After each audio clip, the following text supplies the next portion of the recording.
the process of doing these letters, to do them, I sort of use a thing I learned in film restoration when doing an overlay, that when you go back and forth very quickly between a master and an overlay, you can watch the word cars here, for example, and you'll see you can actually feel the thing shifting and moving. You can just feel it dancing around, and so it's a really good way for me to check how my alignments are doing as I do what. This is the first part of the process.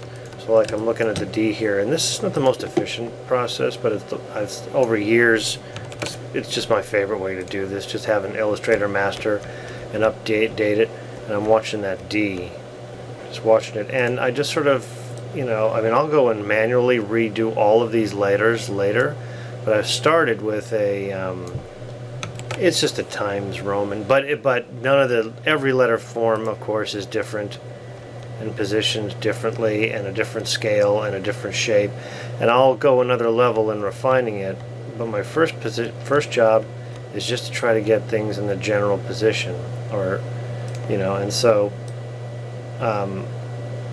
when it comes time to actually redo it, I'll follow this as a template, but this is the kind of thing that it's just slog work.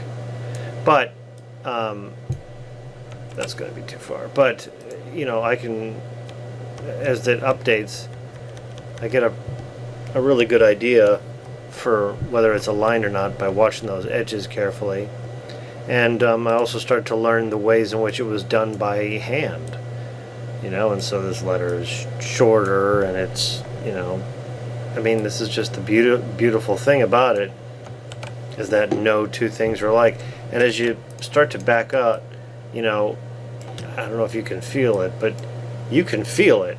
You can feel the. I've talked about this so much. People must be so sick of it here, but it's just so true that all of this, every letter, different shape. It's all just sort of Times Roman, which of course it would be. If you're doing it by hand, it would sort of be Times Roman. I can't say that this is fun, but it's fun when it's done. It's fun when it's right. It's fun when you look back at it and it overlays really. But more so than like another kind of comparative measure, really going back and forth like this is brutally revealing. It's just, you can't hide from it. And our eyes are way more sensitive in this capacity and more effective in this capacity than like any matching algorithm or stabilizing. It's just, this just happens to be something we're good at. So anyway, I've put this little thing off just because it's not any fun. But I'm running out of things to procrastinate on, so it was time to do this.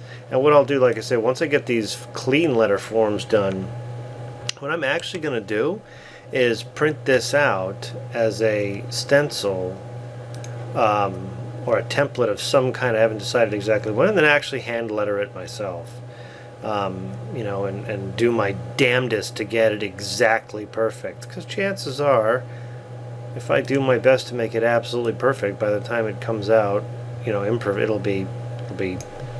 be imperfect in a way that's very difficult to do. The downside will be that it'll either be the one that goes on the box, and then I can't reproduce it unless I reproduce it by hand, or I can try bringing it back in later after the fact and vectoring it, and that could or could not be as successful. We'll have to see. But I've just sort of thought, well, you know what, for these hand-lettered things, let's give them some hand lettering. Anyway, so this is what I'm doing now, getting this sign together. Getting there. You can, when you see one that's lined up, these are all still feeling just a little big to me. They're still popping a little bit. But getting there. All right.